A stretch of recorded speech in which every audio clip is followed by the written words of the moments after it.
Les égyptologues examinent depuis fort longtemps le moindre centimètre carré du site entourant la Grande Pyramide, mais ils ont pourtant négligé cette étonnante baignoire en granit rose enfouie à quelques kilomètres de là. Voici ce qu'il en est.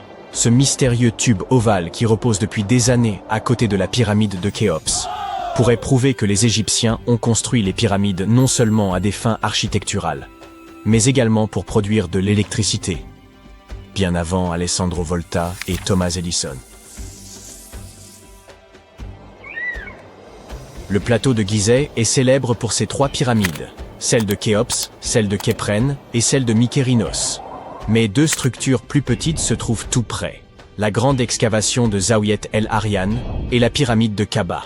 Certains chercheurs affirment que ces constructions n'ont jamais été achevées, tandis que d'autres pensent qu'elles ont été détruites pour des raisons plus mystérieuses. L'une de ces raisons pourrait être liée à l'utilisation initiale des pyramides de Gizeh. On pense en effet qu'elles servaient à produire de l'électricité. Pour relier ces différents éléments, il faut remonter au début du XXe siècle. C'est à cette époque qu'un architecte et égyptologue italien nommé Alessandro Barsanti décida d'examiner la pyramide de Zaouiet El Arian. Près du site, il remarqua quelque chose d'inhabituel, des fragments de granit éparpillés. Pour un passant ordinaire, cela aurait semblé insignifiant, mais Barsanti vit tout de suite ce dont il s'agissait. En effet, les Égyptiens de l'Antiquité utilisaient souvent ces sites pour préparer les pierres avant de les transporter vers leur destination finale.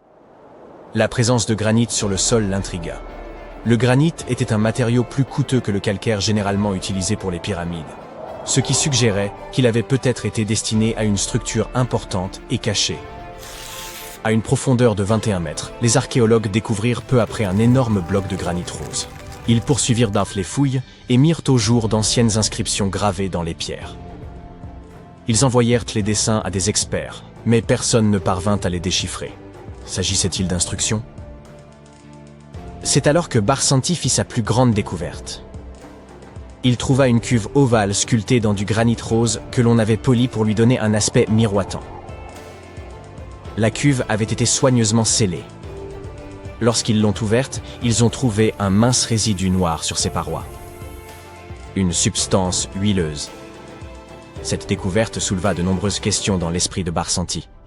Il ne comprenait pas pourquoi les Égyptiens de l'Antiquité avaient pris tant de précautions pour sceller et protéger cette étrange cuve.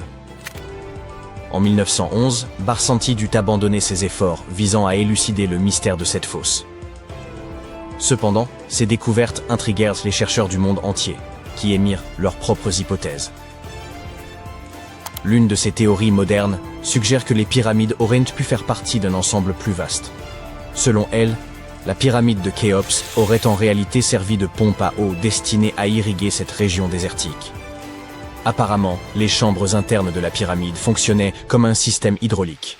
Dans les années 1990, un ingénieur prit cette théorie au sérieux et étudia la chambre souterraine de la pyramide. À sa grande surprise, il trouva des traces de dégâts causés par l'eau. Il semblerait que la pyramide générait de puissantes ondes de compression, également appelées impulsions, capables de produire de l'électricité. Cela a soulevé une question importante. Les anciens Égyptiens auraient-ils utilisé les pyramides comme générateurs pour produire de l'électricité? Sur le papier, cela s'est avéré possible. Cependant, parvenir à un consensus sur la fonction initiale des pyramides est probablement l'une des choses les plus difficiles au monde. Nous ne sommes donc toujours pas sûrs à 100% de cette théorie. En dehors de cela, l'Égypte reste un terrain idéal pour l'étude du passé de l'humanité. Les scientifiques viennent de découvrir ce qui ressemble à un centre de commande cosmique, similaire à la fameuse salle que l'on voit dans les films mettant en scène Doctor Strange. Ils ont découvert un observatoire astronomique en forme de L, mesurant environ 830 mètres carrés et datant du VIe siècle avant notre ère. Il s'agit sans aucun doute du premier et du plus grand observatoire de ce type. Cette structure en briques crues abritait des instruments utilisés pour calculer les dates liées aux rites de l'Égypte antique, couronnements royaux et calendrier agricole. Cet observatoire est situé sur un site archéologique connu sous le nom de Temple de Bouto, à seulement 80 km à l'est d'Alexandrie. C'est assez impressionnant. Cette structure a été conçue de manière à ce que l'on puisse y pénétrer par une entrée orientée à l'est. Ainsi, on pouvait admirer le lever du soleil. Une fois à l'intérieur, on découvrait un cadran solaire géant, utilisé pour mesurer le temps en suivant le mouvement des ombres à l'intérieur de la salle. Ce cadran solaire mesurait près de 5 mètres de long. Ce fut une découverte passionnante. Une autre découverte intéressante faite par des scientifiques et des égyptologues fut celle de la toute première momie enceinte. Même si nous en savons désormais beaucoup sur les processus de momification, nous continuons à faire des découvertes qui nous ouvrent de nouvelles portes sur la vie des anciens Égyptiens. Il a fallu beaucoup de temps pour découvrir que cette momie était enceinte au moment de son embaumement, car elle avait été placée dans un cercueil masculin. Plus précisément, celui d'un prêtre. Les historiens affirment qu'au XIXe siècle, de nombreux marchands mélangèrent les cercueils afin de les vendre. Oui, cela signifie qu'ils les ouvraient et échangèrent les momies pour satisfaire leurs clients. Ce fut une énorme surprise, car ils espéraient en apprendre davantage sur les problèmes de santé dans l'Antiquité lorsqu'ils ont ouvert ce cercueil. Mais ils se sont retrouvés avec un autre problème sur les bras, les pratiques prénatales dans l'Égypte antique. Cette femme momifiée, qui a vécu il y a environ 2000 ans, était âgée de 20 à 30 ans lorsqu'elle est décédée. Elle a été découverte à Thèbes, et ses restes étaient incroyablement bien conservés. Vous voyez, les recettes de momification variaient à travers l'Égypte. Dans le cas de cette femme, les chercheurs ont pu déterminer qu'elle appartenait à la haute société, car elle a été enterrée avec des amulettes spéciales.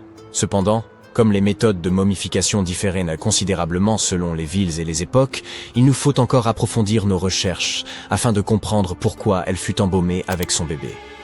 En parlant de momies, des scientifiques ont fouillé un lieu de repos à Saqqara, également en Égypte, et ont mis au jour 2 ateliers d'embaumement. L'un était destiné aux humains et l'autre aux animaux sacrés. Apparemment, ces ateliers remontent à environ 2400 ans. Ils étaient équipés de lits en pierre, de pots en argile et de récipients rituels, tout ce dont on avait besoin pour momifier. Mais ce n'est pas tout. Les archéologues ont également découvert du fromage conservé dans des jarres derrière des tombes vieilles de plus de 3000 ans. Oui, du fromage. Cela montre que les anciens Égyptiens étaient également très doués pour la conservation des aliments. Ils savaient comment conserver les denrées à long terme, et pas seulement les momies. Cela nous montre qu'ils appliquaient leurs techniques de conservation aux aliments comme au corps, et nous donne un aperçu de leur impressionnant savoir-faire. Les scientifiques ont également découvert l'une des plus anciennes momies intactes d'Égypte. À leur grande surprise, elle était entièrement recouverte d'or. Les momies égyptiennes recouvertes d'or sont très rares, mais ils ne s'attendaient pas à ce que celle-ci soit la plus ancienne jamais découverte. La momie était assez bien conservée, et ils ont pu identifier les restes d'un homme riche appelé Hekashepes. De nombreux symboles témoignent de son importance, notamment le bandeau qu'il portait sur la tête et le bracelet sur sa poitrine. Il était également vêtu d'une tunique et d'une ceinture, ce qui permettait de préserver la belle apparence d'une personne après son décès. Pour le découvrir, les chercheurs ont dû ouvrir le lieu de sa dernière demeure à l'aide de mortiers. En gros, c'était comme s'ils ouvraient une machine à remonter le temps, tout comme les Égyptiens de l'Ancien Empire l'avaient fait il y a 4300 ans. Quand on y pense, c'est comme si l'on pénétrait dans une capsule temporelle.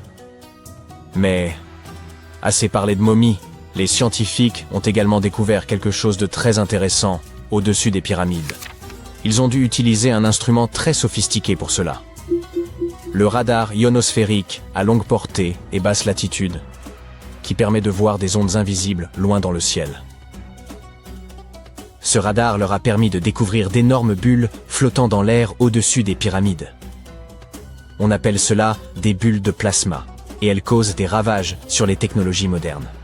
Elles peuvent en effet perturber les signaux GPS et téléphoniques dans un rayon de plusieurs centaines de kilomètres. Ces bulles sont immenses, parfois aussi grandes que des villes. Elles ont pour origine l'épuisement soudain des particules chargées dans l'ionosphère. Ainsi, au lieu de se répartir uniformément, elles restent agglomérées sous forme d'ondes. Il s'agit d'une découverte importante, car elle peut aider les scientifiques à comprendre comment empêcher ces ondes de perturber nos technologies.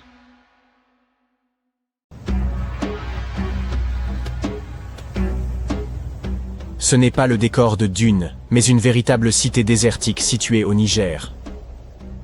Djado a sans doute été édifié par le peuple nomade des Sao et regorge de Ksar, Des maisons fortifiées faites de sel et d'argile, dotées de murs imposants et de passages secrets. Perchées au cœur du désert, elles constituaient autrefois une étape essentielle pour les caravanes transsahariennes, mais elles laissaient désormais un repère pour les contrebandiers et les bandits. L'accès y est interdit depuis 2002 en raison de sa dangerosité. Et l'origine des Ksar demeure nimbée de mystères. Aucune étude archéologique n'a été menée, laissant de nombreuses questions sans réponse. Même aujourd'hui, les sables changeants révèlent et dissimulent des parties de ces anciennes ruines, alimentant les spéculations sur ce qui pourrait encore être caché sous le désert. En parlant de structures enfouies, les chercheurs ont été stupéfaits par la découverte de tubes de lave en Arabie Saoudite. Ces passages souterrains se forment lorsque la lave en fusion refroidit. Les chercheurs pensent que d'anciens nomades ont pu utiliser ces tunnels pour survivre aux conditions désertiques extrêmes. Lors de leur excavation, les archéologues ont mis au jour des artefacts, des peintures rupestres et des restes squelettiques. L'art et les ossements d'animaux suggèrent que les personnes ayant utilisé ces tunnels étaient probablement des bergers. On tente encore de déterminer si ces groupes y résidaient sur de longues périodes, ou si les tunnels ne servaient que de refuge temporaire. La pyramide de Khéops se dresse depuis des millénaires, mais elle continue de receler des secrets. Grâce à une technologie de balayage avancée, les scientifiques ont découvert 2 structures cachées sous un ancien site funéraire. La première forme une structure peu profonde en elle, tandis qu'en dessous se trouve un espace bien plus vaste, qui pourrait être un lieu de sépulture ou une chambre. La structure plus petite a été délibérément remplie de sable, tandis que la plus profonde pourrait être une chambre vide. On estime que les 2 sont reliés, peut-être par un passage menant à une chambre secrète. Cette découverte est d'importance capitale, car elle pourrait nous offrir de nouvelles perspectives sur les bâtisseurs des pyramides et leurs motivations. Le monde est riche en écrits anciens, mais certains messages demeurent impénétrables, à l'instar du mystère de la tablette de Bachplémy. Cette pierre énigmatique, extraite d'un lac en Géorgie, est recouverte de symboles que personne n'arrive à déchiffrer. Malgré les progrès technologiques, les experts restent totalement déconcertés. Cette tablette, de la taille d'un livre, comporte 60 symboles gravés avec soin sur sa surface. Mais 39 d'entre eux ne correspondent à aucune langue connue. Certains de ces symboles ressemblent à ceux des civilisations anciennes du Moyen-Orient, de l'Inde et de l'Égypte, mais aucun n'est parfaitement identique. Pour compliquer davantage les choses, une partie de la tablette est brisée, laissant un fragment irrémédiablement perdu. Pour exclure toute supercherie, les scientifiques ont minutieusement examiné la tablette. Ils ont confirmé qu'elle était constituée de basalte vacuolaire, une roche locale d'une grande dureté. Quiconque a sculpté ces symboles devait posséder une grande expertise. Sur la base de découvertes archéologiques similaires, les spécialistes estiment que la tablette pourrait dater de la fin de l'âge du bronze ou du début de l'âge du fer. Certains symboles se répètent, ce qui pourrait indiquer qu'ils représentent des chiffres. Il se pourrait qu'il s'agisse d'un inventaire, d'un registre de bataille ou même d'une offrande aux dieux. Tant que le code n'aura pas été décrypté, la tablette de Bachplémy restera un mystère insondable des profondeurs de l'histoire. Les experts sont toujours déconcertés par la signification de ce disque minoen. Le disque de Phaistos est l'une des découvertes les plus mystérieuses de la civilisation minoenne. Cet objet en argile de 15 cm, découvert en 1908, comporte des marques en spirale étranges que personne n'a encore complètement décodées. Le disque comporte 240 et un symboles des 2 côtés, représentant tout, des humains et des animaux aux outils et aux plantes. On a proposé de nombreuses théories sur la signification de ces symboles. Certains pensent qu'il pourrait s'agir d'une forme archaïque de grec, d'autres y voient une prière ou un hymne, et certains croient même que cela pourrait être une lettre d'un roi d'Anatolie adressée à un souverain grec. Voyons qui sera le premier à résoudre ce mystère. C'est toujours une journée palpitante pour un archéologue lorsqu'il découvre quelque chose d'aussi impressionnant qu'une tête en marbre vieille de 2000 ans. Une mission archéologique française a entrepris des fouilles dans une vieille maison médiévale proche d'Alexandrie, en Égypte, et a mis au jour la tête d'une statue représentant un vieil homme, probablement malade. Cette statue date de la dernière dynastie égyptienne avant l'annexion de l'Égypte par l'Empire romain, et le site de sa découverte est lié à des figures historiques comme Cléopâtre et Marc-Antoine. Pour les archéologues, Même les plus petites trouvailles sur ce site revêtent une grande importance. Vous avez sûrement entendu parler de Lucy, l'Australopithèque, un ancêtre précoce des humains? Eh bien, des scientifiques ont retrouvé des empreintes de son espèce quelque part en Tanzanie. Les empreintes de l'étolie, comme on les appelle, ont plus de 3 millions d'années. La piste s'étire sur 27 mètres et comprend environ 70 empreintes, laissées par un groupe d'humains primitifs ayant traversé des cendres volcaniques humides. Ce qui est fascinant, c'est que ces premiers humains marchaient déjà sur 2 pieds, comme nous, sans être courbés comme des singes. L'espacement rapproché des empreintes montre qu'ils avaient probablement des jambes et une foulée plus courte que la nôtre aujourd'hui. Dans un ancien temple égyptien, des archéologues ont découvert un sanctuaire d'apparence banale. Un lieu dédié aux faucons et à 2 divinités. L'une d'elles avait une tête de faucon, tandis que l'autre portait une couronne ornée d'un disque solaire et des cornes de vache. Mais la découverte la plus intrigante était une inscription qui disait « Il est inapproprié de faire bouillir une tête ici ». Au centre du sanctuaire, 15 faucons sans tête étaient soigneusement disposés sur un piédestal, probablement en offrande à la divinité analogue.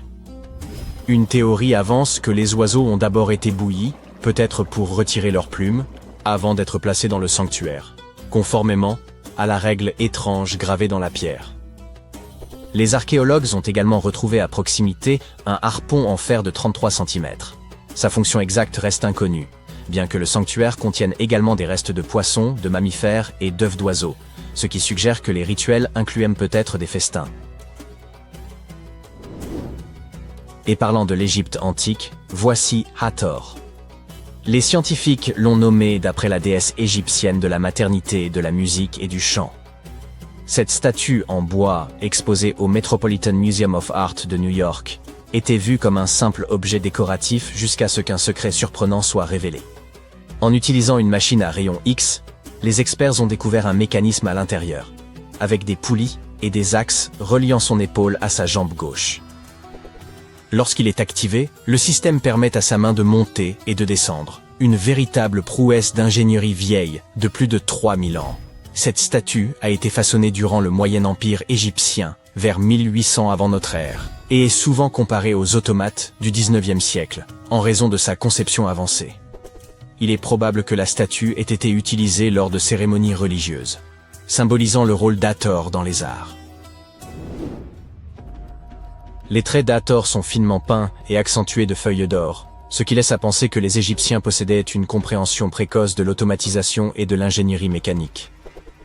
La fonction de la statue pourrait être liée à des rituels dans les temples où la musique et la danse occupèrent une place centrale dans les cultes.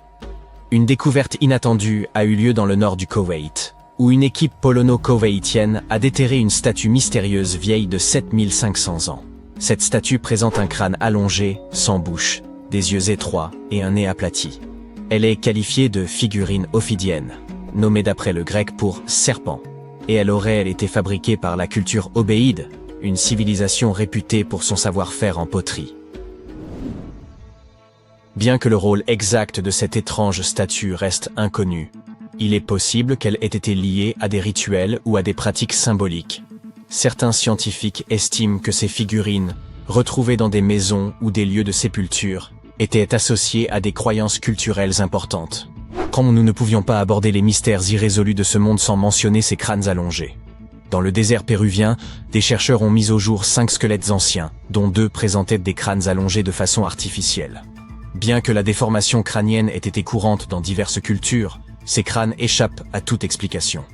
Les légendes locales évoquent les gentils, une mystérieuse race bannie sous terre par les dieux. Certains affirment que ces crânes représenteraient cette race.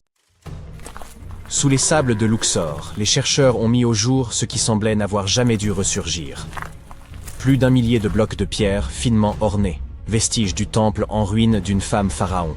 Cette découverte soulève des questions troublantes. Pourquoi ce sanctuaire fut-il anéanti? Et qui était donc cette femme? Elle s'appelait Hatshepsut, et l'on reconnaît aujourd'hui en elle l'une des figures les plus remarquables de l'ancienne monarchie égyptienne, bien que l'histoire ait longtemps failli l'effacer. Elle régna au sein de la 18e dynastie, entre 1479 et 1458 avant notre ère. Elle se distingua par de vastes projets architecturaux, des campagnes militaires victorieuses et des échanges commerciaux florissants. Elle fut par ailleurs l'une des rares femmes à avoir porté le titre de pharaon. Il fallut attendre environ 15 siècles avant qu'une autre femme ne monte sur le trône, et ce ne fut autre que Cléopâtre. Le chemin qu'emprunta Hatshepsut pour accéder au pouvoir constitue, sans doute, l'épisode le plus singulier de son histoire. Comme dans la plupart des monarchies héréditaires, la succession en Égypte privilégiait clairement les héritiers mâles. Ainsi, lorsque Thoutmôsis Ier eut pour premier enfant une fille, l'ordre dynastique s'en trouva profondément contrarié.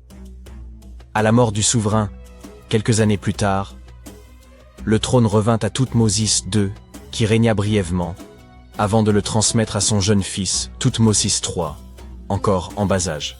Hatshepsut se trouvait être la belle-mère du futur pharaon. Elle endossa donc naturellement le rôle de régente auprès de son beau-fils, trop jeune pour gouverner. Mais au bout de 7 années, elle prit une initiative sans précédent. Elle s'empara du pouvoir suprême et s'autoproclama pharaon d'Égypte. Il ne s'agissait pas d'une simple ambition personnelle. Hatshepsut avait pleinement conscience que, pour asseoir son autorité, elle devait se faire reconnaître comme souverain légitime. Elle adopta donc les attributs royaux dans leur intégralité, y compris la barbe postiche symbolique des pharaons. Statues et hiéroglyphes la représentaient fréquemment en homme, arborant le pagne traditionnel et la coiffe sacrée. Ce n'était toutefois nullement un déguisement. Les spécialistes s'accordent à dire qu'elle n'a jamais cherché à dissimuler son identité. Sur ces statues, on retrouve fréquemment des titres féminins comme « fille de Ré », ainsi que des formules grammaticales mêlant les genres, à l'instar de « Sa Majesté » elle-même. Par ses choix, elle signalait clairement qu'en dépit de l'adoption des symboles royaux masculins, elle assumait pleinement sa condition de femme. Mais cette stratégie ne suffisait pas. Afin de légitimer son autorité, elle imagina une généalogie d'origine divine soigneusement construite. Elle déclara que le dieu Ammon, prenant l'apparence de son père Thoutmôsis Ier, s'était uni à sa mère, faisant d'elle l'issue de l'union céleste. Cette revendication était loin d'être anodine. Les pharaons étant perçus comme des dieux sur terre, le fait de s'associer à Ammon renforçait considérablement la légitimité de son ascension. Les bas-reliefs des temples figuraient de cette naissance divine, Ammon la désignant comme son héritière légitime. Ces récits n'étaient pas de simples mythes, mais des instruments politiques destinés à asseoir son autorité sans contestation. Elle adopta en outre un nouveau nom, Mat-Kare, que l'on peut traduire par « la vérité est l'âme du dieu soleil ». Le concept de Maat occupait une place essentielle dans la pensée religieuse égyptienne, incarnant l'ordre, la justice et l'harmonie sacrée. Il appartenait au pharaon de faire régner ce principe pour préserver l'équilibre du royaume. En choisissant ce nom, Hatshepsut affirmait son statut de souveraine légitime, investie d'un devoir sacré. Son règne fut remarquable. Elle guida l'Égypte vers une période florissante, marquée par la paix, l'essor économique et de vastes chantiers architecturaux. Elle entreprit la restauration de nombreux sanctuaires à travers le pays, mais son œuvre la plus emblématique demeure son temple de Deir el-Bahari, un édifice d'une beauté saisissante, creusé dans les falaises de Luxor. Hatshepsut lança l'un des chantiers les plus ambitieux de toute l'histoire égyptienne, ordonnant l'édification de temples, d'obélisques et de monuments destinés à graver son règne dans l'éternité. Certains avancent qu'elle poursuivit les travaux de l'allée des Sphinx, cette majestueuse voie bordée de statues qui menait au sanctuaire de Karnak. Pour beaucoup, son accomplissement architectural le plus remarquable réside dans les obélisques monumentaux qu'elle fit tailler d'un seul bloc de granit. L'un d'eux, pesant plus de 320 tonnes, se dresse encore de nos jours. Mais au-delà de l'architecture, elle étendit aussi l'influence de l'Égypte par le commerce. Elle dépêcha une expédition vers le mythique pays de Pont, que l'on situe aujourd'hui en Somalie ou en Érythrée, en rapportant des trésors tels que l'or, l'ivoire ou des créatures exotiques. Cette flotte, fendant la mer Rouge, inaugura la première mission commerciale documentée de ce type, forgeant des liens économiques durables pour les générations futures. Et pourtant, malgré cette réussite éclatante, un fait troublant survint après la disparition d'Hatshepsut. Son successeur, et beau-fils, Thoutmôsis III, longtemps éclipsé par son règne, prit une décision radicale. Il ordonna l'effacement de son nom de la mémoire collective. Ses statues furent mutilées, ses inscriptions effacées, ses hauts faits attribués à d'autres. Tout se passa comme si elle n'avait jamais existé. Certains avancent que Thoutmôsis III souhaitait rétablir ses prérogatives légitimes de souverain, tandis que d'autres estiment que ce sont des dirigeants ultérieurs qui, mal à l'aise avec l'idée d'une femme pharaon, cherchèrent à rétablir la suprématie masculine. Mais cette rivalité posthume ne s'arrêta pas là. Le conflit d'influence entre la belle-mère et le beau-fils se poursuivit dans la pierre. Bien après la mort d'Hatshepsut, Thoutmôsis III fit ériger son propre temple tout près du sien, dans la vallée des rois. Toutefois, il introduisit une modification. Son édifice fut bâti 3 mètres plus haut que celui de sa prédécesseur. Ce geste n'avait rien d'anodin. Il s'agissait d'une proclamation symbolique destinée à reléguer son héritage dans l'ombre. Mais l'histoire en avait décidé autrement. Dès le XIXe siècle, l'héritage de Hatshepsut commença à refaire surface. Et ce n'est qu'au prix d'enquêtes archéologiques rigoureuses que la pleine mesure de son règne fut enfin reconnue. De nos jours, Hatshepsut est célébrée comme l'une des souveraines les plus marquantes d'Égypte. Son règne, autrefois effacé, a été reconstitué grâce à un flot continu de découvertes archéologiques, démontrant que sa puissance et son influence ne seraient pas si aisément oubliées. Sa sépulture se trouvait cachée à la vue de tous, son corps ayant été déplacé de sa chambre funéraire d'origine dans le dessein de l'effacer de l'histoire. Ce dernier indice acheva de consacrer son héritage, prouvant que même les volontés les plus acharnées d'effacer un pharaon ne sauraient y parvenir. Le majestueux temple de Hatshepsut, le Djeser-Djeserou, constituait une prouesse architecturale remarquable, érigée pour célébrer son règne et affermir sa filiation divine avec le dieu Amon. Mais à sa disparition, son successeur Thoutmôsis III engagea une entreprise méthodique visant à effacer sa mémoire, allant jusqu'à faire démanteler certaines sections de l'édifice. Les historiens débattent encore du motif. Une manœuvre dynastique, une volonté de rétablir l'autorité masculine traditionnelle, ou un moyen de consolider les droits de Thoutmôsis III sur le trône? Peut-être n'était-il qu'un homme vaniteux. Quoi qu'il en soit, la destruction ne fut pas immédiate, mais intervint des décennies après sa mort, ce qui tend à indiquer qu'il ne s'agissait pas d'une vengeance personnelle, mais d'un calcul politique. Pourtant, malgré tous ses efforts, son temple se dresse toujours, tout comme son récit, éclatant témoignage de la première grande souveraine d'Égypte. Quittons à présent Thèbes pour un autre lieu à travers l'espace et le temps. Dakhchour, en Égypte, abrite plusieurs sépultures de personnages de l'Antiquité. C'est en 2107 que des chercheurs mirent au jour une pyramide oubliée depuis longtemps. Conscients de l'importance potentielle de leur découverte, ils contactèrent aussitôt le ministère du Tourisme et des Antiquités. Contrairement à la majorité des pyramides exhumées dans cette région, celle-ci se révélait entièrement scellée. L'extraction de la pierre angulaire exigea une extrême minutie. Lorsqu'ils parvinrent enfin à ouvrir l'édifice funéraire, ils s'attendaient à découvrir une chambre inviolée. Or, ce fut tout le contraire. Le désordre y régnait. Le lieu avait été pillé, et les effets du défunt étaient répandus dans toute la pièce. Pourtant, au cœur de ce chaos, ils mirent au jour un coffret. Grâce aux technologies de balayage les plus avancées, ils purent déchiffrer les hiéroglyphes endommagés qui en ornèrent la surface. Ce qu'ils découvrirent dépassait l'imaginable. Un nom s'y lisait très nettement, celui de la princesse Hatshepsut. La mise au jour de cette sépulture, en 2017, suscita un grand nombre d'interrogations. Des analyses complémentaires révélèrent que les restes n'étaient pas ceux de la célèbre reine, mais d'une autre Hatshepsut, une princesse ayant vécu sous la 13e dynastie égyptienne. Le fait que sa tombe ait été pillée avant même d'être scellée poussa les chercheurs à s'interroger. Les anciens auraient-ils cherché à dissimuler certaines choses liées à cette princesse? Et comment expliquer qu'il n'existe aucune trace d'elle dans les archives de l'Égypte antique? Oh, restez à l'écoute. Alors qu'ils recherchaient la tombe perdue de Cléopâtre, des archéologues ont fait une découverte qui semblait presque irréelle. À environ 13 mètres sous terre, sous un temple égyptien en ruine, apparaissait un tunnel parfaitement droit, creusé dans le grès massif. Long de plus de 1300 mètres, il présente une précision telle que les spécialistes l'ont décrit comme un véritable miracle géométrique. Le tunnel se situe sous l'ancienne cité de Taposiris Mania, à l'ouest d'Alexandrie, près de la côte méditerranéenne de l'Égypte. L'équipe qui l'a découvert a méthodiquement retiré des couches de pierre et de débris avant d'atteindre ce passage d'environ 2 mètres de hauteur, taillé proprement dans la roche. Aucune trace d'effondrement ni de courbe irrégulière, seulement une précision remarquable. Si vous avez déjà essayé de percer un trou parfaitement droit dans un mur et échoué en quelques secondes, imaginez accomplir cela sous terre sur près d'1 kilomètre.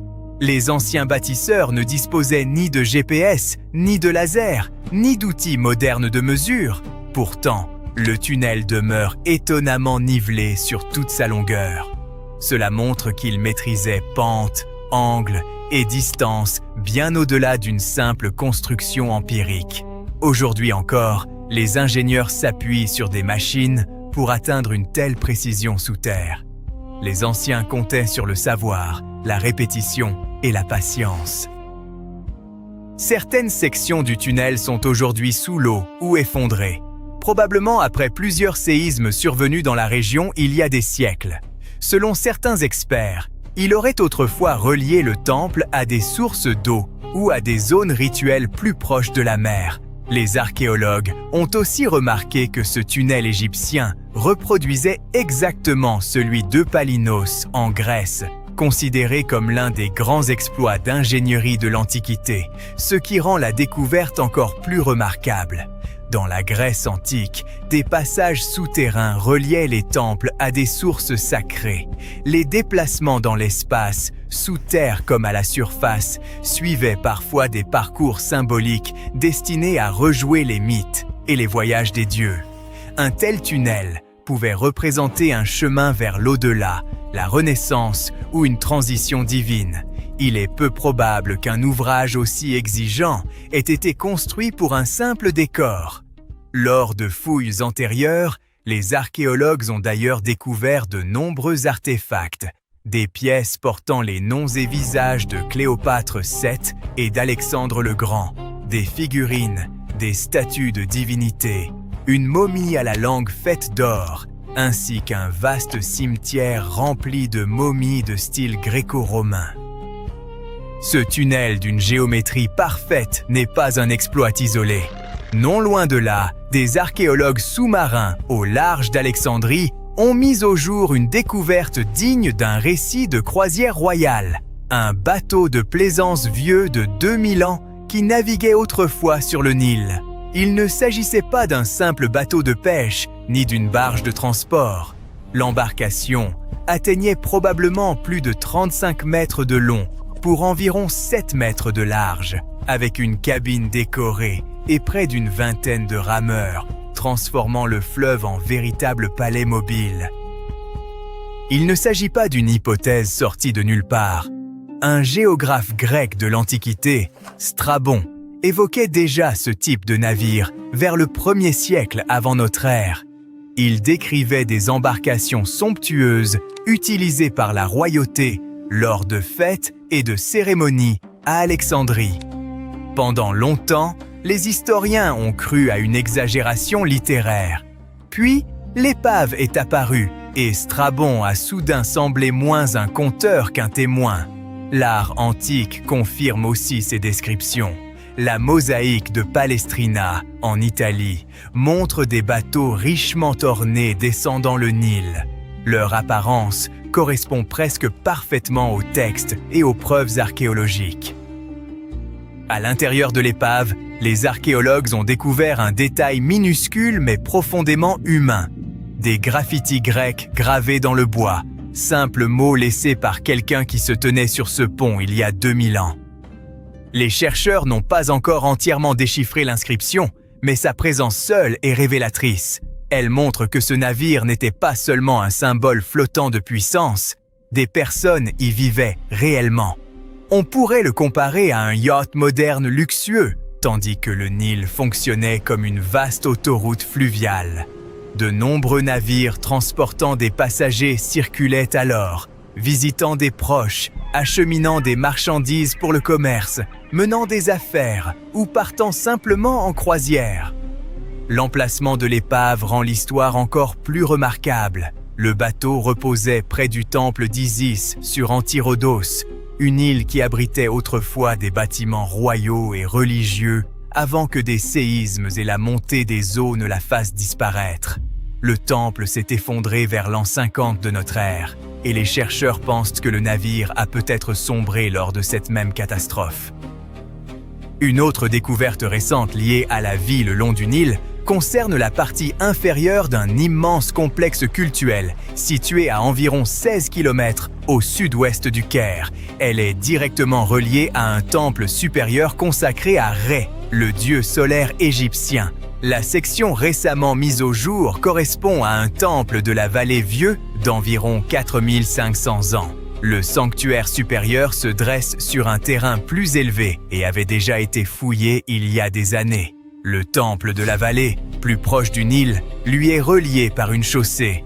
Un égyptologue allemand, Ludwig Borchardt, avait commencé à explorer une partie du site en 1901, mais la nappe phréatique était alors trop élevée et les travaux durent être interrompus. Aujourd'hui, le niveau de l'eau ayant baissé, une équipe moderne a pu fouiller près de la moitié du temple depuis 2024. Une fois sur place, les archéologues ont mis au jour les restes d'un portique d'entrée à colonnes. Ils ont ensuite découvert des blocs sculptés portant un calendrier d'événements religieux, presque comparable à un programme public antique. Les inscriptions mentionnent notamment des fêtes dédiées à Sokaris, divinité à tête de faucon associée à Memphis, capitale majeure de l'Ancien Empire, ainsi que la fête de Min, dieu de la fertilité, et même la procession de Ré. Tous ces blocs ont été trouvés autour du portique d'entrée, ce qui suggère fortement que la façade extérieure du temple exposait ce long calendrier de célébration. Pour cette raison, les archéologues pensent qu'il pourrait s'agir de l'un des plus anciens exemples connus d'un véritable calendrier public. Une liste d'événements destinés à toute une communauté et intégrée à l'architecture. En outre, l'équipe a découvert des dizaines de blocs décorés portant des inscriptions mentionnant le pharaon Niuserre, qui régna vers 2489 avant notre ère et fit construire ce temple. Ce sanctuaire montre aussi comment les déplacements s'organisaient dans l'Égypte antique. Le temple supérieur accueillait le culte principal, tandis que le temple de la vallée rendait l'ensemble accessible. Il servait probablement de zone d'arrivée pour les embarcations venant soit directement du Nil, soit plus vraisemblablement d'un de ses bras secondaires. Plutôt que de traverser le désert à pied, les visiteurs pouvaient donc arriver par voie d'eau, débarquer au quai du temple, pénétrer dans le temple de la vallée, puis remonter la chaussée vers le sanctuaire élevé sur la colline. Après environ un siècle d'utilisation, les chercheurs ont découvert que ce temple inférieur avait été transformé en zone d'habitation. L'élément le plus intéressant de cette période est la découverte de 2 pièces en bois servant. Nous savons que les anciens Égyptiens étaient assez talentueux pour construire des édifices aussi grandioses que les pyramides, mais étaient-ils suffisamment intelligents pour mesurer la vitesse de la lumière? Une théorie circulant en ligne le suggère. Si vous comparez ces 2 chiffres, vous verrez qu'ils correspondent parfaitement. Le premier est la vitesse de la lumière dans le vide en mètres par seconde, et le second est la latitude de la grande pyramide de Gizeh. Alors, était-ce intentionnel ou s'agit-il juste d'une coïncidence? Heureusement, nous pouvons vous assurer qu'il s'agit simplement d'une coïncidence, et non d'une autre théorie du complot. La grande pyramide n'est qu'un des nombreux endroits sur Terre partageant cette latitude. De plus, même si les Égyptiens étaient non parvenus à mesurer la vitesse de la lumière et avaient décidé de la garder secrète, ils n'auraient pas utilisé de mètre pour l'exprimer. Celui-ci n'a été défini qu'à la fin du XVIIIe siècle. Les bâtisseurs des pyramides utilisaient une autre unité de mesure appelée la coudée. Une coudée équivaut à un pied et demi, soit 45 cm. Cette unité, basée sur la longueur de l'avant-bras depuis le coude jusqu'au bout du majeur, était répandue dans l'Antiquité. Ainsi, s'ils avaient voulu épater tout le monde en positionnant leurs pyramides à une latitude correspondant à la vitesse de la lumière en coudée, ils auraient dû construire leurs édifices emblématiques quelque part en Europe. Par ailleurs, l'astronome danois Ole Rømer, qui a mesuré pour la première fois la vitesse de la lumière en 1676, aurait été bien contrarié de découvrir que quelqu'un l'avait fait des siècles avant lui. Bien que les Égyptiens aient été en avance sur leur temps à bien des égards, ils n'ont jamais mesuré la vitesse de la lumière, ni employé de coordonnées de latitude et de longitude pour leur construction. La base de la grande pyramide de Gizeh peut sembler être un carré parfait, mais il s'agit en réalité d'une structure à 8 côtés, et non 4. Chacun de ces 4 côtés présente une légère indentation concave qui les divise uniformément de la base au sommet. La version officielle voudrait qu'un pilote britannique du nom de Groves ait été le premier à le remarquer en 1940, lorsqu'il survolait la pyramide. Il a pris une photographie montrant les ombres qui soulignaient ces indentations. Certains pensent que ces lignes ne sont visibles que depuis les airs et peuvent être mieux observées à l'aube et au crépuscule, lors des équinoxes de printemps et d'automne.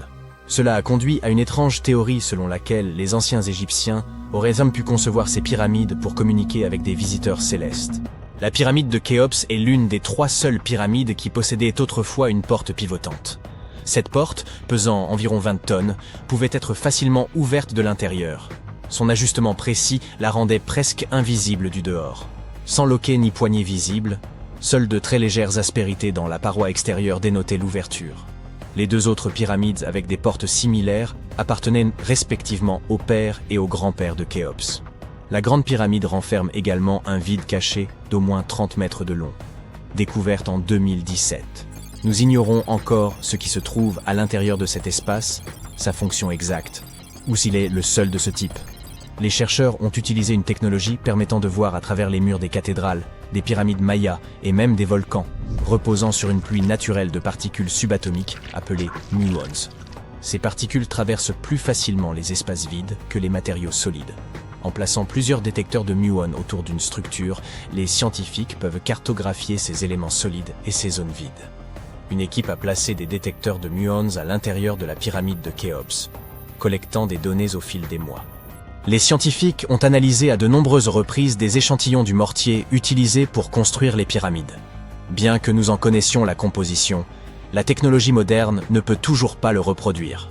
Ce mortier, principalement composé de gypse traité, n'était pas utilisé comme le ciment actuel de nos briques, mais servait à soutenir les joints entre ces pierres massives lors de leur mise en place. Environ 1 demi-million de tonnes de ce mortier auraient été nécessaires pour construire la grande pyramide de Khéops. Ce mortier fait de gypse est plus robuste que les pierres elles-mêmes et a résisté pendant des millénaires. Les 4 côtés de la pyramide de Khéops sont alignés avec les points cardinaux, nord, sud, est et ouest. Selon l'archéologue et ingénieur Glenn Dash, cet alignement est précis à 4 minutes d'arc près, soit un 1/15 de degré. Les architectes y parvenus sans outils modernes tels que des drones ou des ordinateurs. De nombreux chercheurs ont tenté d'expliquer ce prodige d'architecture. Peut-être utilisait-il l'étoile polaire ou l'ombre du soleil. Dash a récemment proposé une idée nouvelle et plus simple. Les Égyptiens auraient pu utiliser l'équinoxe d'automne pour aligner les pyramides. Celle-ci se produit 2 fois par an, lorsque le soleil traverse le plan équatorial terrestre, rendant le jour et la nuit presque égaux en durée. Pour éprouver sa théorie, Glenn Dash a conduit une expérience le 22 septembre 2016, premier jour de l'équinoxe d'automne. Il a utilisé une tige spéciale appelée gnomon, dont disposaient les Égyptiens, pour projeter une ombre. Puis il en a suivi la pointe à intervalles réguliers, formant une courbe régulière. En reliant 2 points de la courbe au moyen d'une corde tendue, il a créé une ligne presque parfaite d'est en ouest. Dash a observé que lors de l'équinoxe, la pointe de l'ombre se déplaçait en ligne droite, suivant presque parfaitement la direction est-ouest, avec une légère déviation dans le sens anti-horaire, similaire à celle observée dans les pyramides. Bien que l'expérience ait été menée dans le Connecticut, Glenn Dash estime que la même méthode fonctionnerait en Égypte. Tout ce dont les Égyptiens avaient des besoins, c'était d'une journée claire et ensoleillée. Ils pouvaient déterminer l'équinoxe d'automne en comptant 91 jours à partir du solstice d'été. Cependant, ils nous ont laissé peu d'indices, et aucun document d'ingénierie n'a été retrouvé qui explique leur méthode. Ainsi, bien qu'ils aient pu utiliser des ombres pour se repérer, rien n'est moins certain. Les scientifiques se sont longtemps demandé comment ces lourds blocs de pierre étaient acheminés vers les sites des pyramides, et ils pourraient enfin avoir la réponse. Une équipe chercheur de l'Université de Caroline du Nord à Wilmington a découvert que 31 pyramides avaient probablement été construites le long d'un ancien bras du Nil. Ce bras est maintenant enseveli sous le désert et les terres agricoles. Pendant des années, les archéologues ont pensé que les anciens Égyptiens devaient utiliser une voie d'eau à proximité pour transporter les matériaux, les équipements, les personnes et tout ce dont ils avaient besoin pour construire les pyramides. Mais jusqu'à présent, Ils n'étaient pas certains de l'emplacement, de la forme, de la taille ou de la proximité de cette voie d'eau par rapport au site de construction. L'équipe de recherche a utilisé l'imagerie radar par satellite, des cartes historiques, la prospection géophysique et des carottages de sédiments pour cartographier cette branche du fleuve. Ils pensent qu'elle a été ensevelie suite à une grande sécheresse et au fil des tempêtes de sable il y a des milliers d'années. L'équipe est parvenue à plonger sous la surface sablonneuse et à obtenir des images de certaines caractéristiques cachées grâce à la technologie radar. Ils ont découvert des rivières cachées et des structures anciennes situées au pied des collines où se trouvent la plupart des pyramides égyptiennes. La découverte de cette branche fluviale disparue aide à expliquer la forte densité de pyramides entre Gizeh et Licht, dans ce qui est à présent une zone inhospitalière du Sahara. L'Égypte n'est pas le pays qui compte le plus grand nombre de pyramides au monde. Ce titre revient à son voisin méridional, le Soudan. D'intrigantes bulles de plasma semblent flotter autour des pyramides de Gizeh. Bien que cela puisse paraître étrange, clarifions immédiatement une chose. Il n'y a rien ici de surnaturel ni d'extraterrestre. Les bulles de plasma représentent des anomalies atmosphériques qui prennent naissance dans une couche spécifique de l'atmosphère terrestre appelée ionosphère. Cette enveloppe invisible entoure notre planète et s'étend sur une altitude approximative de 80 à 650 km, frôlant la limite de l'espace. Dans cette région, le Soleil, véritable fourneau céleste, chauffe les gaz et les transforme en particules électriquement chargées que l'on nomme plasma. Voici l'aspect captivant. Pendant la nuit, notamment près de l'équateur, ces particules subissent des perturbations. Lorsque certaines d'entre elles disparaissent simultanément en grande quantité, cela donne naissance à une bulle de plasma. Imaginez une vaste poche où le plasma est absent ou fortement réduit. Cependant, pour mériter l'appellation de bulle de plasma, le phénomène doit se manifester à une échelle considérable, avoisinant généralement les 100 km de diamètre. Si vous envisagez déjà un voyage en Égypte, jumelles en main pour inspecter les sommets des pyramides, sachez que ces bulles de plasma sont invisibles à l'œil nu. Elles se forment bien au-dessus de nos têtes. Hors de portée de notre vue, les scientifiques doivent recourir à des instruments spécialisés, tels que le radar ionosphérique de haute latitude, l'ARID, pour les détecter. Cet équipement de pointe permet d'étudier en temps réel le déplacement et la formation des bulles de plasma, un processus qui peut, par ailleurs, être déclenché par des tempêtes solaires. Cela nous conduit à novembre 2023, moment où une tempête solaire remarquable s'est produite. Sur une échelle de gravité allant de 1 à 5, cet événement a été classé G3, correspondant à une intensité forte.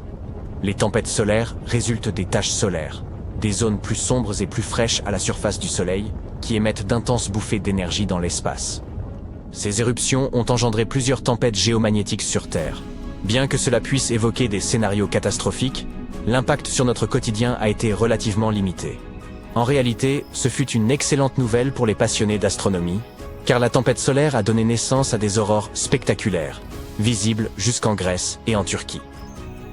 Cependant, cette tempête particulière de 2023 a également entraîné une autre conséquence remarquable. Elle a produit la plus grande bulle de plasma jamais enregistrée par le LARID. Ce phénomène, d'une ampleur inédite, s'étendait sur des régions aussi reculées que les pyramides d'Égypte et les îles Midway dans l'océan Pacifique. Une telle distance est impressionnante, et ce phénomène représente un enjeu crucial pour la science. Les bulles de plasma posent en effet une menace croissante pour les technologies modernes. Selon les experts, elles peuvent perturber les communications satellitaires et les systèmes de navigation GPS.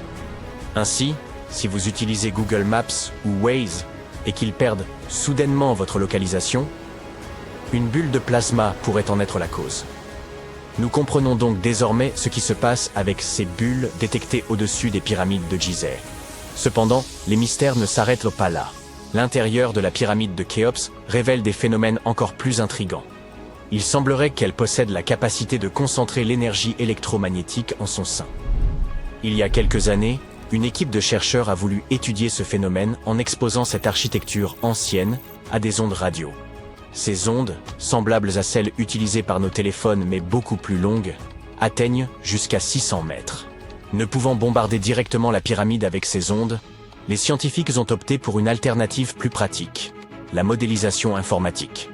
Grâce à ces simulations, les chercheurs ont mis au jour une découverte stupéfiante. La Grande Pyramide est capable de concentrer l'énergie électromagnétique non seulement dans ses chambres internes, mais aussi sous sa base, là où se situe une chambre inachevée. Par concentré, il faut comprendre quelque chose comme emprisonner. Prenons un exemple.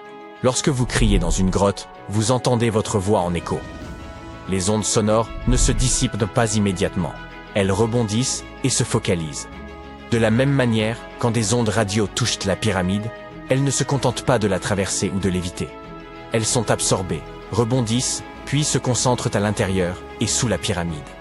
La liste des mystères entourant les pyramides égyptiennes ne s'arrête pas là. À l'intérieur de la Grande Pyramide, un long passage étroit conduit à ce qu'on appelle la chambre du roi.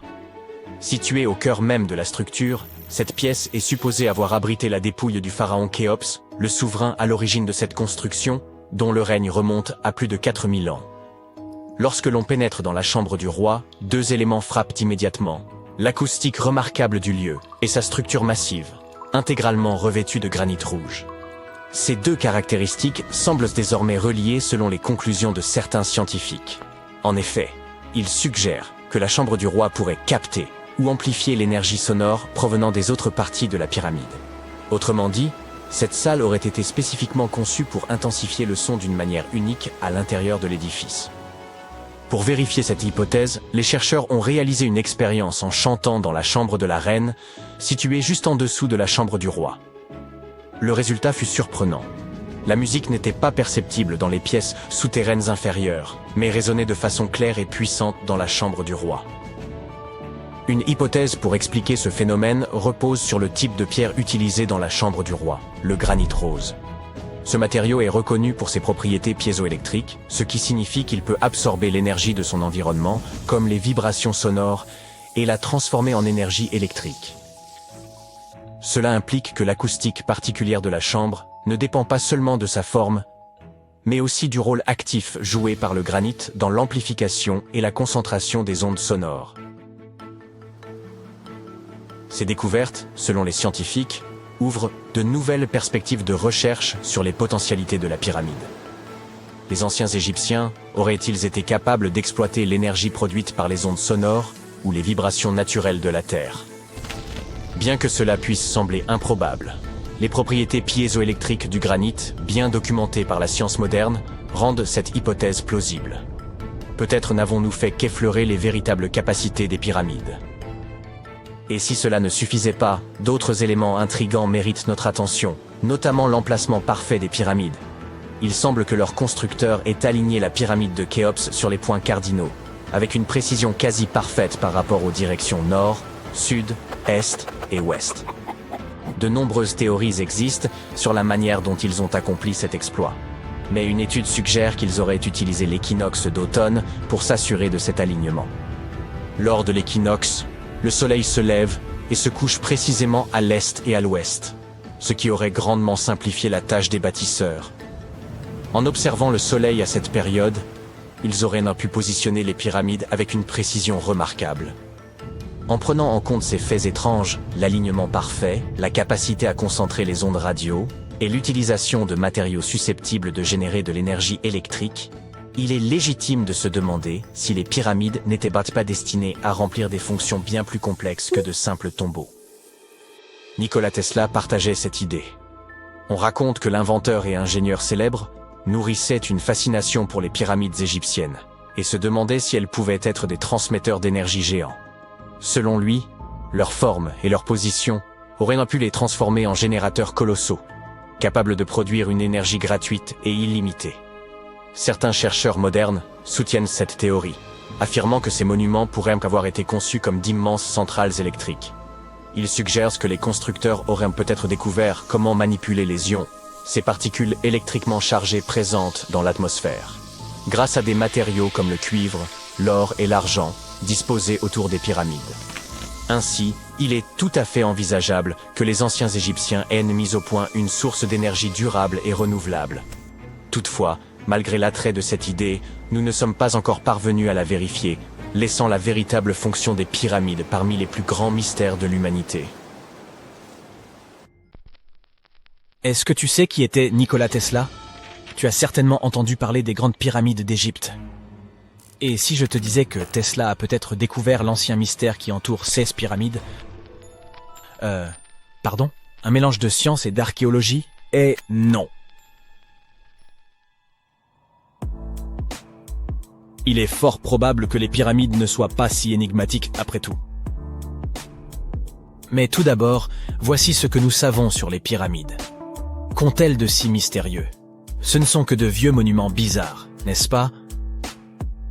L'une des plus grandes questions concerne leur construction. Certains pensent qu'elles furent bâties à la force du poignet et à la sueur du front, d'autres qu'une source d'énergie inconnue de l'homme moderne fut utilisée pour les ériger. Et si des extraterrestres nous avaient aidés? Probablement pas. Mais cette idée d'une mystérieuse énergie employée à l'édification des pyramides existe depuis très longtemps. Même dans les textes anciens, comme les textes des pyramides, il est dit « Les dieux nous ont donné de quoi construire une grande puissance. Il se peut donc que quelque chose d'incroyablement puissant ait participé à cette prouesse architecturale. Qui sait ?» Au début des années 1900, Tesla commença à s'intéresser aux grandes pyramides d'Égypte. Il lut de nombreux ouvrages sur ces antiques structures et fut époustouflé par la quantité d'énergie qu'elles semblaient dégager. À l'époque, peu de gens connaissaient l'électricité. Et notre scientifique se demanda si les pyramides ne cachèrent pas une technologie avancée. Il se dit que leur puissance pouvait être liée à l'électromagnétisme, et il consacra beaucoup de temps et d'efforts à tenter d'en savoir plus. Il avait des théories assez bizarres pour l'époque. Il pensait que les pyramides contenaient une charge électrique et qu'elles alimentaient en énergie les zones environnantes. Il croyait également que des cristaux étaient à la source de cette énergie. Selon lui, ces cristaux super puissants se trouvaient à l'intérieur des pyramides et pouvaient contrôler les champs électromagnétiques. Mais ce n'est pas tout. Tesla pensait également que les matériaux utilisés pour construire ces monuments avaient des propriétés leur permettant de capter l'énergie du Soleil et de la Lune, et pas seulement en petite quantité. Il pensait que les pyramides pouvaient créer un champ d'énergie assez puissant pour éclairer des villes entières et même illuminer des zones plongées dans l'obscurité. On les utilisait comme des sortes de centrales électriques géantes afin de produire de l'énergie et faire fonctionner des machines. Les pyramides étaient liées, d'après Tesla, à une énergie cosmique employée pour l'éveil spirituel et la guérison des maux. Plutôt New Age, n'est-ce pas? Ces hypothèses n'étaient pas d'origine fantaisiste. Il avait sérieusement étudié tous les documents disponibles sur les pyramides, des objets aux textes anciens en passant par les hiéroglyphes et les dessins. Et il en avait conclu que les pyramides avaient été conçues comme des amplificateurs d'énergie et aussi qu'une mystérieuse source d'énergie avait été utilisée pour les construire. Certains pensaient que Tesla n'était qu'un excentrique avec de folles théories. Mais ces idées ont eu un impact considérable sur la façon dont nous percevons les pyramides aujourd'hui. Depuis quelques années, des chercheurs et des universitaires étudient ces découvertes et les utilisent pour lever le voile sur certains des plus grands mystères qui entourent ces anciennes structures.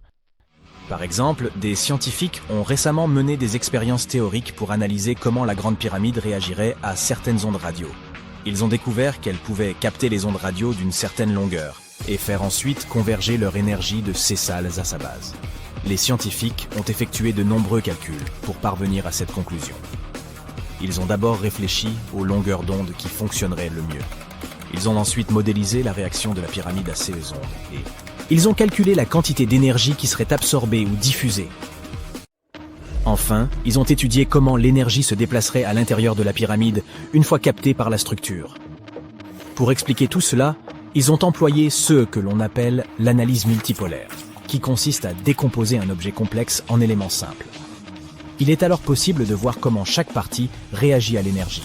C'est un peu comme lorsqu'on défait un puzzle pour voir comment chaque pièce s'emboîte avec les autres. Les chercheurs s'intéressent à la manière dont tout cela pourra nous servir. Ils cherchent à fabriquer des particules capables de faire la même chose que les pyramides, mais avec de la lumière. En modifiant la taille, la forme et la matière de ces particules, ils peuvent contrôler la façon dont la lumière se déplace autour d'elles.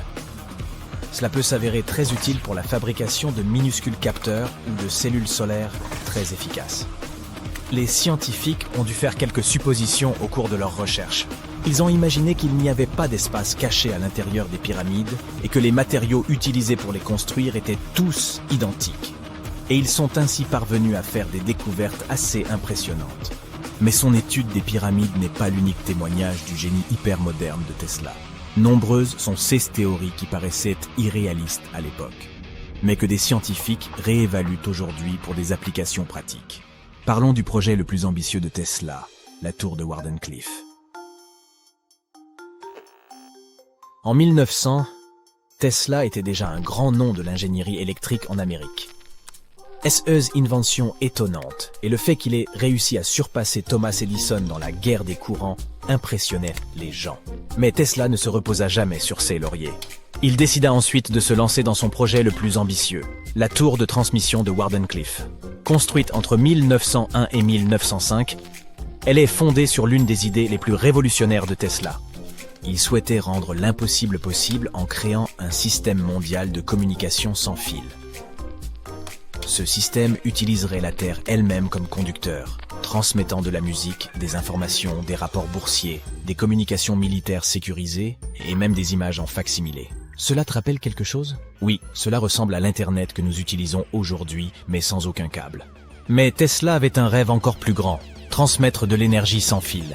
Il avait déjà prouvé qu'il était possible d'envoyer des signaux à haute fréquence grâce à son célèbre transformateur. Et par la suite, il fut obsédé par la transmission d'énergie sans fil. Sa vision était non seulement de transformer la façon dont nous communiquons, mais aussi de trouver un moyen de transférer des courants électriques à l'échelle mondiale en puisant dans l'énergie naturelle de la Terre.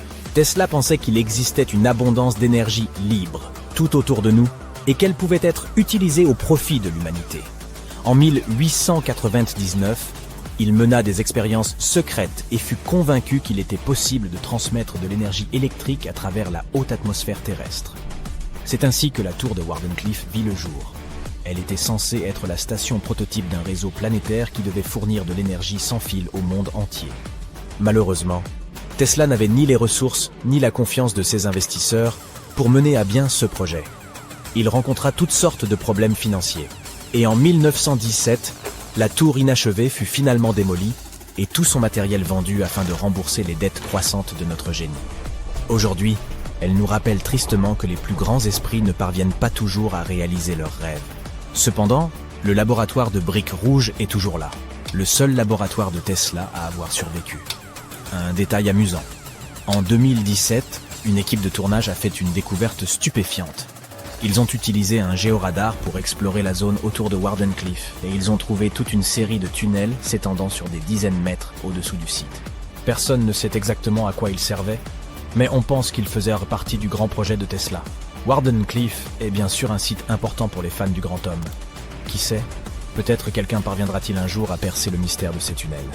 Mais même si cela n'arrive jamais, l'héritage de Tesla continuera longtemps de nourrir l'imagination. Séquente, cosinus, tangente, sinus, 3,14159. C'était le cri de ralliement du club de trigonométrie à l'époque. Pour tous les autres élèves du cours de mathématiques, des termes tels que sinus, tangente et pi étaient tout simplement déconcertants. Qui les a inventés et pourquoi? Leur seul but était-il de rendre les choses plus difficiles pour les élèves? Eh bien, pas tout à fait. La trigonométrie a été inventée par les anciens Égyptiens. Ils avaient besoin de ces connaissances pour construire leurs pyramides, et ils ont fait du bon travail. La grande pyramide de Gizeh est toujours debout aujourd'hui, quelques 4500 ans après sa construction. Et personne n'a fait de réclamation. Sortons donc de cette salle de classe et partons pour un voyage dans le temps, afin de percer les secrets de la précision des anciens Égyptiens. Vous voici sur le chantier de la Grande Pyramide, à une quinzaine de kilomètres du Caire en Égypte. La ville n'est pas encore là. Vous n'êtes entouré que du désert et des nombreux ouvriers. Ils transportent de gros blocs de pierre pesant chacun 2,5 tonnes. Ces blocs se trouvent sur des traîneaux de bois qui eux-mêmes reposent sur de gros cylindres. Une équipe de 8 hommes fait rouler ces blocs en avant. Cela fait tout de suite penser au rouleau d'une caisse enregistreuse de supermarché. Le principe est exactement le même, mais l'échelle est plus grande, beaucoup plus grande. Les scientifiques estiment que les Égyptiens ont utilisé 2,3 millions de blocs de ce type rien que pour la Grande Pyramide. Et le bloc qui se trouve devant vous est l'un des plus légers. Le plus lourd d'entre eux pesait près de 15 tonnes. Mais d'où venaient tous ces blocs? La plupart provenaient de carrières situées autour de Gizeh. Ce n'est pas très impressionnant, pensez-vous. Mais attendez de savoir comment les ingénieurs de l'Antiquité ont transporté du granit sur 800 km jusqu'à la pyramide. À l'époque, il n'y avait ni chemin de fer, ni autoroute. Mais il y avait le Nil, ce fleuve puissant. Les chercheurs pensent même que les Égyptiens ont creusé un canal pour relier le Nil directement au site de construction des pyramides. Il suffisait alors d'attendre le début de la saison des crues, et le tour était joué. La montée des eaux faisait flotter les lourds blocs de pierre. Mais comment ont-ils ensuite soulevé tous ces énormes cailloux sur la terre ferme pour les empiler ainsi jusqu'au sommet? Disposaient-ils de grues gigantesques? Les anciens Égyptiens ont contourné ce problème, littéralement. L'un des ouvriers vous montre maintenant la rampe géante qui fait le tour de la pyramide qu'ils sont en train de construire. C'est ainsi qu'une route de montagne se ferait un chemin en zigzag jusqu'au sommet. Si la rampe rejoignait directement le sommet de la pyramide, les ouvriers ne pourraient pas s'en servir pour tirer les blocs de pierre. Elle serait trop abrupte. Les scientifiques ont calculé que l'inclinaison maximale était de 8%. Les anciens Égyptiens ont donc simplement prolongé la rampe autour de la pyramide. Encore une fois, il ne s'agit que de théorie, car la rampe aurait pu se trouver à l'intérieur de la pyramide, comme le suggèrent certains chercheurs. La méthode de construction exacte reste un mystère, gardé jalousement par le Sphinx. C'est son vrai nom, n'est-ce pas? Eh bien c'est faux. Le grand Sphinx n'est que le pseudonyme de la statue. Vous savez, ce nom que prennent les écrivains lorsqu'ils veulent se cacher leur véritable identité, ou le nom de scène d'un chanteur. Le véritable nom du Sphinx, traduit de l'égyptien, signifie Horus à l'horizon. C'était le nom de la divinité égyptienne du ciel. Le mystère ne s'arrête pas là. Un homme passe devant vous avec un seau de peinture. Il va ajouter une touche de couleur au grand Sphinx. Les chercheurs ont trouvé des taches de cette couleur rouge à côté de son oreille. Il s'agit d'une peinture très résistante, qui a tenu pendant des milliers d'années. Vous vous tenez maintenant en face du Sphinx. Vous levez les yeux. Il est très grand, n'est-ce pas? 20 mètres, pour être précis. Résistez à l'envie de prendre un selfie. Allez, vous pouvez le faire. Vous remarquez maintenant autre chose. On dirait que le Sphinx se trouve au centre d'un triangle géant. C'est l'un des côtés de la grande pyramide. Et non, vos yeux ne vous jouent pas des tours. Le Sphinx se trouve vraiment au centre de la face latérale de la pyramide. C'est ici que les mathématiques entrent en jeu. Une pyramide a 4 faces, appelées faces latérales. Il y a aussi une 5e face, la base, mais elle n'est pas visible. C'est, vous l'avez deviné, la face cachée. Le Sphinx a un dernier mystère à révéler, son âge. Les scientifiques s'accordent à dire que c'est le pharaon Képhren qui l'a construit. Il a régné après son père qui avait construit la grande pyramide, toute proche. Les 2 structures ont donc été achevées à la même époque. Mais revenons à nos jolis nombres. Vous avez entendu parler de Cléopâtre, cette princesse égyptienne dont on dit qu'elle était d'une grande beauté? Elle a vu les pyramides, mais elle vivait plus près de l'époque du premier iPhone que de celle des bâtisseurs de pyramides. Fascinant, non? Vous pouvez voir des milliers de personnes autour de vous. Ils travaillent dur pour construire le tombeau du pharaon. Mais combien sont-ils exactement? Un philosophe grec a estimé qu'il y avait jusqu'à 100 000 ouvriers. Ce chiffre semble acceptable pour une structure aussi gigantesque, mais il ne peut pas être correct. La science ne peut tout simplement pas confirmer ce chiffre. Les égyptologues estiment le nombre total d'ouvriers à 30 000. Et oui, Indiana Jones était l'un d'entre eux, du moins sur le grand écran, mais il est arrivé en retard. Les égyptologues en savent beaucoup sur les pyramides, mais ils ne savent pas tout. Non pas parce qu'ils ne veulent pas savoir, mais parce qu'ils n'ont pas encore recueilli suffisamment de preuves. Ils ne peuvent que supputer le processus de construction. D'abord, les ingénieurs arrivaient pour choisir le bon endroit et prendre les mesures nécessaires. C'est pour cela qu'ils avaient besoin de toutes ces mathématiques compliquées. Ensuite, il fallait s'approvisionner en matériaux, les gros blocs de pierre dont j'ai parlé plus haut. Les bateaux les livraient à l'emplacement de la future pyramide, et les ouvriers pouvaient enfin s'atteler à la tâche. Ils travaillaient en petits groupes, mais ils étaient au moins 2000 à ciseler et à sculpter à tout moment. Cela ressemble à un chantier d'aujourd'hui? C'est très similaire, mais ça se passe il y a des milliers d'années. Il est étonnant de voir ce que les Égyptiens de l'Antiquité étaient capables de réaliser avec des outils en cuivre et en pierre. La pyramide est maintenant terminée. Mais s'agit-il de la même pyramide que celle que nous voyons aujourd'hui? Pourquoi cette structure brille-t-elle sous le soleil du désert? N'est-elle pas censée être d'un jaune poussiéreux? Eh bien non. Au fil du temps, l'activité humaine et les éléments ont complètement décapé la couche extérieure des pierres. Des artisans experts avaient poli ces blocs en utilisant uniquement de la pierre et du sable. Le résultat final était une pierre lisse et brillante. Le jour de son achèvement, la grande pyramide de Gizeh était un triangle de lumière parfait. Ses faces polies étaient crotaux comme des miroirs géants, reflétant le puissant soleil égyptien.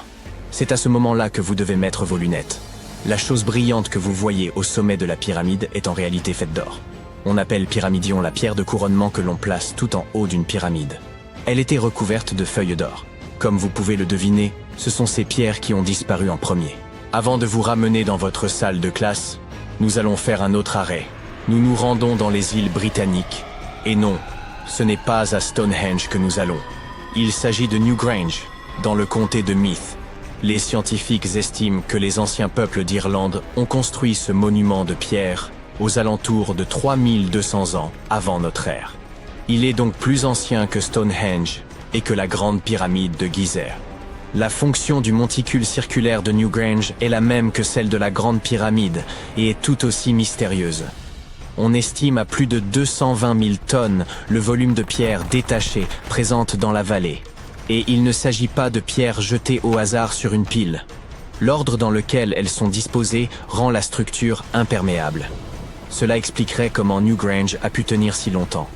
N'avez-vous pas soudain envie de vous procurer un étui bien étanche pour votre téléphone? Vous êtes de retour à votre pupitre. Mais le cours de mathématiques d'aujourd'hui est la dernière chose à laquelle vous pensez. Vous pensez à la grandeur des pyramides égyptiennes. Et vous vous demandez si nous avons quelque chose de semblable aujourd'hui. Eh bien, sachez que les ingénieurs modernes sont tout aussi impressionnés que vous par la grande pyramide.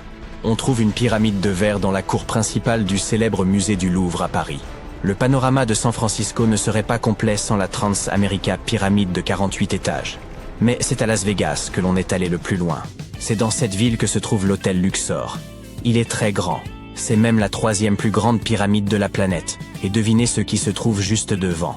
Oui, une réplique du Sphinx. Elle mesure 33,5 mètres de haut, soit 2 étages de plus que celle de Gizeh. Eh oui, tout est plus grand à Las Vegas. Quelque chose d'étrange se cache sous les sables de Gizeh. Et les scientifiques n'ont aucune idée de ce que c'est. Des archéologues viennent de découvrir une structure cachée près de la Grande Pyramide, à l'aide d'une technologie avancée de reconnaissance souterraine. Que contient-elle?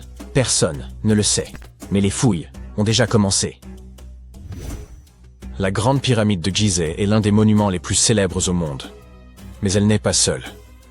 Elle est entourée d'une ancienne nécropole, un immense cimetière royal rempli de tombes et de monuments. Ils appartiennent à des pharaons, à des nobles et à d'autres hauts dignitaires. La plupart de ces tombes se trouvent au-dessus du sol. Elles portent le nom de mastabas. Il s'agit de sépultures rectangulaires au toit plat, construites en calcaire ou en briques crues. Elles font l'objet d'études depuis des décennies. Cependant, grâce à de vieux films, nous savons qu'il ne s'agit pas de simples tombeaux. Ils abritent de profonds puits verticaux menant à des chambres funéraires souterraines, où le passé a été scellé pour l'éternité. Récemment, des archéologues ont découvert un étrange espace, vide dans le cimetière. Une parcelle de terrain totalement inexplorée. Pas de mastaba, pas de ruines visibles, rien. Pendant des années, ils l'ont ignoré. Mais entre 2021 et 2023, ils ont décidé d'enquêter.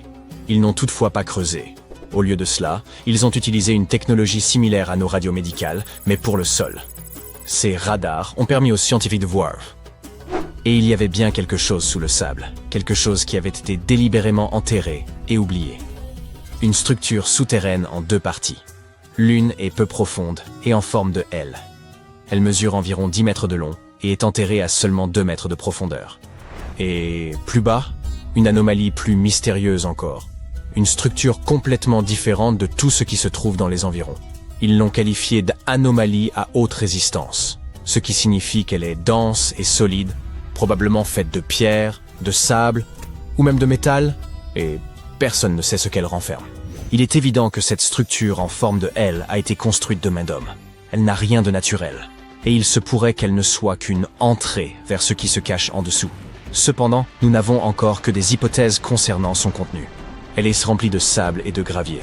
Elle a probablement été remblayée délibérément après sa construction, peut-être pour la préserver. Pourquoi? Nous ne le savons pas. L'équipe archéologique devra procéder à des fouilles pour comprendre exactement ce qu'était cette structure et pourquoi elle a été construite. La première hypothèse est qu'il s'agit d'une chambre funéraire perdue. De nombreuses tombes à Gizeh ont des sites funéraires souterrains, mais la plupart présentent des marqueurs clairs à la surface. Celle-ci, pour une raison quelconque, n'en a aucun. Mais il se peut, tout de même, qu'il s'agisse bien de cela. La deuxième hypothèse est qu'il s'agit d'une ancienne chapelle funéraire. Les égyptologues savent que certaines chapelles furent construites de cette manière. Mais on les construisait généralement au-dessus du sol, non pas au-dessous, comme celle-ci. Enfin, il pourrait s'agir de quelque chose que nous n'avons jamais vu auparavant. Si cette structure s'avère être d'un type nouveau, cela pourrait bouleverser nos connaissances sur les sépultures des pharaons. La seule façon d'en être certain est de continuer les fouilles. Et c'est exactement ce que font les archéologues sur ce site. Leur travail a déjà bien avancé.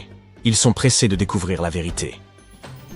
Cependant, il existe un réel danger. Les structures anciennes et fragiles de Gizeh doivent être manipulées avec précaution.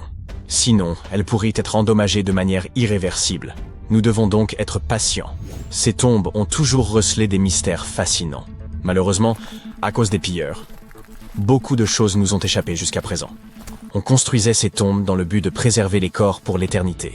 Mais cela n'a pas empêché les pilleurs de s'y introduire pour y dérober tout ce qui avait de la valeur. Ils s'en prennent à ces sites antiques depuis des milliers d'années, depuis l'époque des pharaons eux-mêmes. La plupart des tombes les plus célèbres, notamment celles de Gizeh, de Saqqara et de la vallée des rois, ont été pillées. C'était une pratique courante dans l'Égypte antique. Et les pilleurs prenaient cette activité très au sérieux. Ils creusaient des tunnels secrets pour contourner les pièges et les murs. Ils soudoyaient ou menaçaient les ouvriers travaillant dans les tombes pour obtenir des informations. Ils ouvraient les sarcophages pour s'emparer de l'or, des bijoux et des objets anciens. Et lorsque les archéologues modernes ont découvert ces tombes, elles avaient déjà été entièrement pillées. Les pharaons au pouvoir se sont vite lassés de ces actes de vandalisme. La vallée des rois, célèbre cimetière de la royauté égyptienne, était censée être la zone la plus sécurisée. Les tombes y étaient construites profondément sous terre, cachées dans les airs.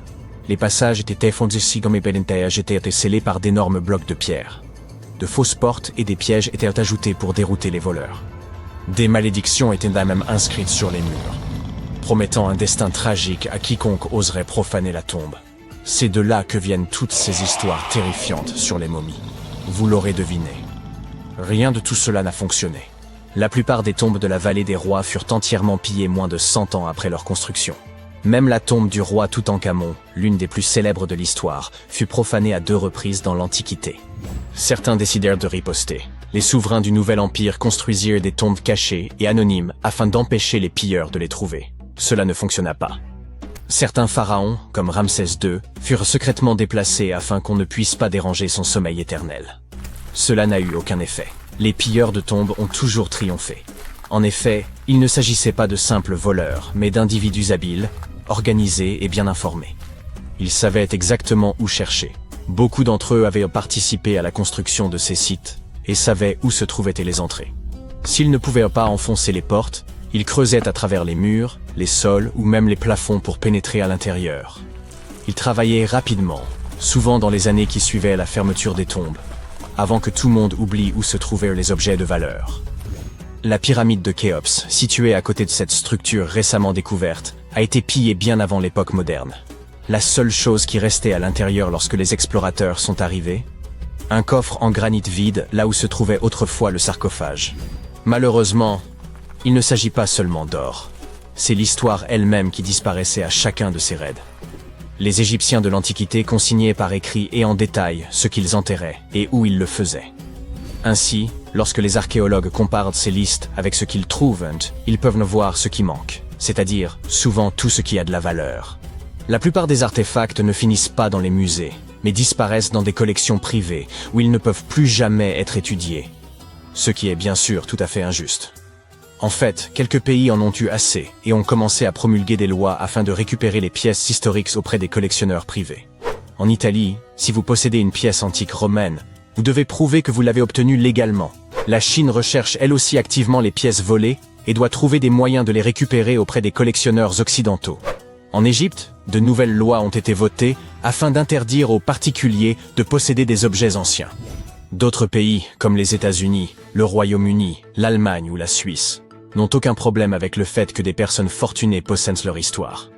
Le British Museum est presque entièrement constitué d'objets pillés, Les empires européens ont envahi la moitié de la planète et ont ramené chez eux tout ce qui leur plaisait. Leurs musées leur regorgent souvent de tels vestiges. Malheureusement, ils refusent la plupart du temps de les restituer. Prenons l'exemple de la pierre de Rosette. Elle a été dérobée en Égypte par l'armée de Napoléon. Elle a ensuite été volée par les Britanniques après leur victoire sur les Français. L'Égypte réclame sa restitution depuis des années, mais toujours sans succès. Ou encore les marbres du Parthénon. Ces magnifiques sculptures grecques monumentales ont été dérobées à Athènes par un lord britannique au XIXe siècle. La Grèce réclame leur restitution depuis lors, mais le Royaume-Uni n'est pas disposé à les rendre. Et c'est sans parler des innombrables artefacts mésoaméricains dispersés dans divers musées à travers le monde. Les explorateurs européens ont pillé les temples mayas et aztèques, emportant statues, bijoux et objets sacrés. Et aujourd'hui, le Mexique se bat pour les récupérer. Il ne serait pas surprenant que même cette mystérieuse chambre souterraine ait déjà été pillée d'une manière ou d'une autre. Mais s'il s'agit vraiment d'un lieu récemment découvert, pourrait-il être l'un des rares à avoir échappé aux pilleurs? Se pourrait-il qu'il renferme encore des objets anciens, intacts depuis 4500 ans? Nous ne pouvons qu'espérer que les voleurs ne s'y soient pas déjà introduits.